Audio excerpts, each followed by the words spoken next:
Une décision assez révolutionnaire a été prise aujourd'hui au sein de l'Union européenne.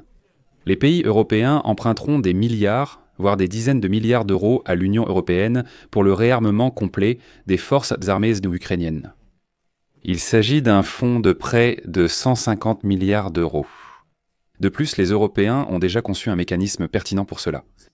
Les principaux alliés de l'Ukraine en Europe ont l'intention de demander à l'Union européenne des dizaines de milliards d'euros sous forme de prêts pour l'achat conjoint d'armes pour l'Ukraine, ainsi que pour renforcer leur propre capacité de défense. Mais toutes les dépenses pour eux sont prévues, je cite, pour le renforcement de la capacité de défense européenne, dont l'Ukraine fait également partie.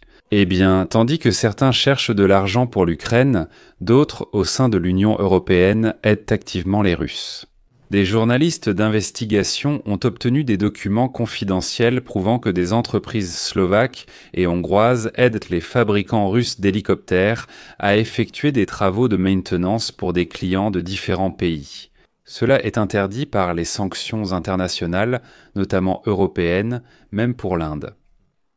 Je suis Alexei Petchi, nous sommes le 30 juillet, discutons en détail de ce sujet. Mais avant de débuter, abonnez-vous à cette chaîne, mettez un like, laissez un commentaire et surtout, rejoignez ma chaîne Telegram.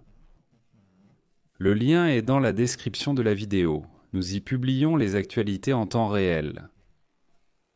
Ainsi, certains pays européens ont convenu d'un plan pour contracter un important emprunt afin de réarmer l'Ukraine, à l'approche de la date limite de dépôt des candidatures pour le nouveau programme de prêt, en échange d'armes dans le cadre du soi-disant mécanisme de soutien à la sécurité en Europe d'un montant de 150 milliards d'euros. Plusieurs pays de l'Union européenne ont indiqué qu'ils souhaitaient utiliser ces fonds de crédit pour aider l'Ukraine à se défendre contre l'invasion à grande échelle de la Russie. Je vais expliquer ce mécanisme, ce que représentent normalement ces 150 milliards d'euros et ce que l'Ukraine peut en retirer. Donc le 21 mai de cette année, les ambassadeurs des pays de l'Union européenne ont approuvé un crédit de 150 milliards d'euros dans le cadre du programme d'action pour la sécurité en Europe. Tout cet argent est destiné à l'achat d'armes par les pays européens. Il est amusant de noter qu'à l'époque, en mai, la Hongrie s'est abstenue de soutenir cette initiative. Elle n'a pas voté, mais comme la décision a été prise à la majorité qualifiée, Budapest n'a pas pu bloquer cette initiative. Souvenez-vous de ce moment, nous y reviendrons plus tard. Le règlement de ce mécanisme de soutien à la sécurité en Europe vise à renforcer la capacité de défense de l'Union européenne pour faire face à la Russie. C'est officiellement consigné.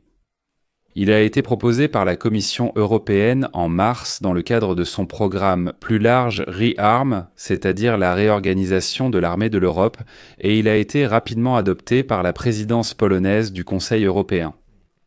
Il permettra aux États membres d'emprunter auprès de l'Union européenne pour acheter du matériel militaire. Et ici, je vais tout de suite faire une remarque importante. Les États-Unis d'Amérique n'ont pas d'accord direct avec l'Union européenne dans le domaine de la défense et de la sécurité. Dans le cadre de ce contrat de prêt, ils ne peuvent donc pas participer aux achats conjoints dans le cadre de ce dispositif. Autrement dit, les armes américaines que les pays européens achètent aux États-Unis pour l'Ukraine passent par un autre programme. Il faut donc comprendre qu'il s'agit de fonds supplémentaires, c'est un programme supplémentaire pour l'achat d'armes européennes. Les États-Unis ont été inclus plus tard dans ce programme, mais avec un quota de 35%. Ce qui est également important, c'est que l'Ukraine a été incluse dans ce programme en tant que sous-traitant, au même titre que tous les autres pays européens, ce qui permettra d'utiliser une partie de ce grand crédit pour acheter précisément des armes ukrainiennes. Comme vous le savez, il existe un mécanisme circulaire. Il y a une production ukrainienne, mais l'Ukraine n'a pas d'argent. C'est pourquoi un crédit est accordé, par exemple par le Danemark. C'est un programme danois, un modèle danois. Le Danemark prend une certaine somme d'argent, la transmet à une entreprise ukrainienne. L'entreprise ukrainienne produit une certaine quantité d'armement, puis le Danemark transfère officiellement ces armes achetées à l'entreprise ukrainienne à l'armée ukrainienne. C'est donc un tel schéma. Le Royaume-Uni a aussi conclu un accord distinct avec l'Union européenne pour participer à ce programme. Et aujourd'hui, la Belgique, la Bulgarie, Chypre, la Tchéquie, l'Estonie, l'Espagne, la Finlande, la Lettonie, la Grèce, la Hongrie et la Lituanie ont officiellement exprimé leur intérêt pour l'obtention de crédits. C'est-à-dire qu'ils ont déjà déposé une demande pour recevoir leur part du crédit sur cette somme de 150 milliards d'euros afin de la dépenser pour l'achat d'armement. Avant tout pour l'Ukraine. C'est amusant de voir la Hongrie ici.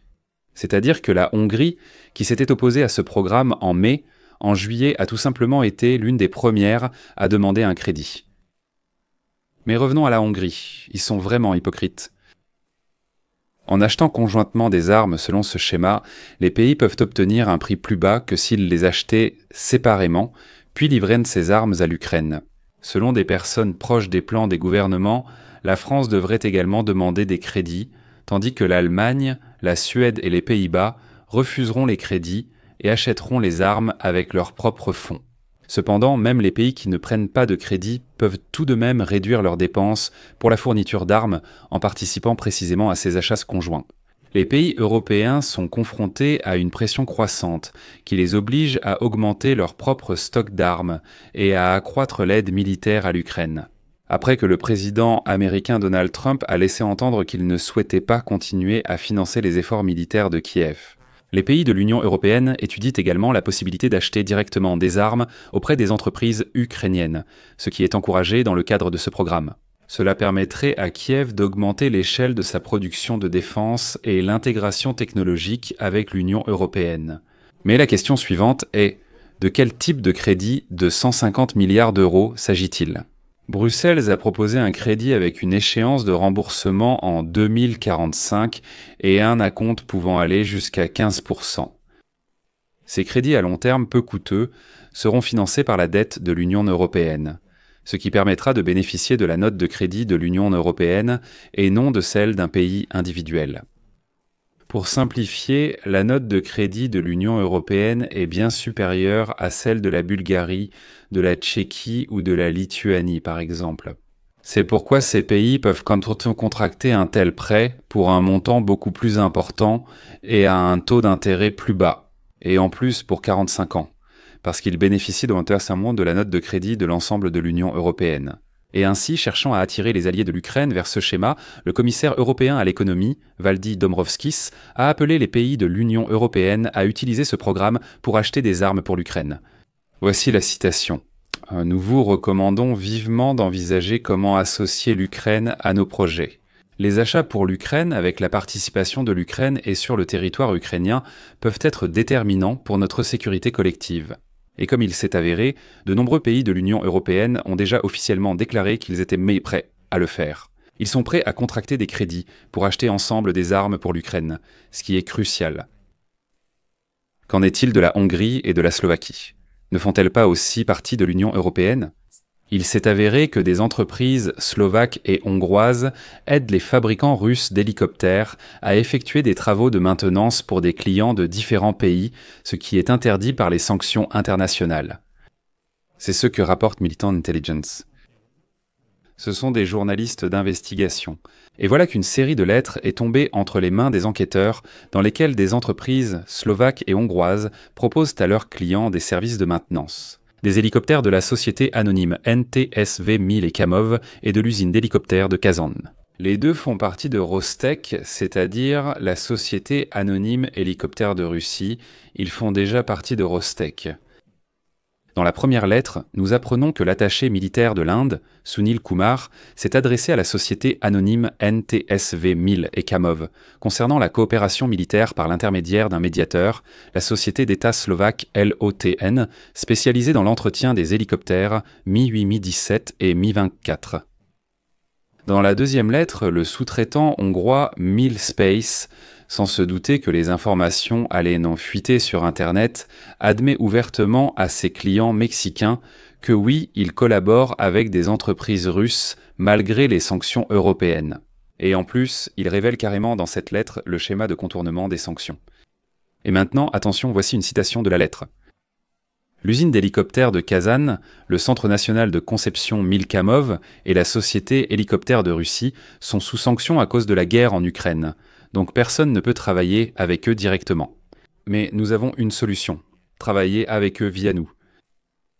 Les Hongrois disent aux Mexicains, malgré les sanctions, nous trouverons une solution, comme nous l'avons déjà fait. Travaillons ensemble, nous vous aiderons. La Hongrie et la Slovaquie agissent ainsi. Les enquêteurs affirment que ces deux cas ne sont probablement que la partie émergée de l'iceberg, et qu'il pourrait y en avoir des dizaines de similaires. Oui, ils ne travailleront pas directement avec les Russes, mais à travers de telles sociétés écrans dans des pays intermédiaires comme la Hongrie et la Slovaquie, de tels schémas ont lieu. C'est pourquoi, les amis, je vais mettre des points de suspension ici. Donnez votre avis, écrivez vos conclusions dans les commentaires sous cette vidéo, abonnez-vous à la chaîne, mettez un like et cliquez sur la cloche. Si vous souhaitez soutenir le travail de cette chaîne, vous pouvez le faire en faisant un don via les liens et les coordonnées dans la description de cette vidéo. C'est tout pour aujourd'hui, prenez soin de vous, à bientôt.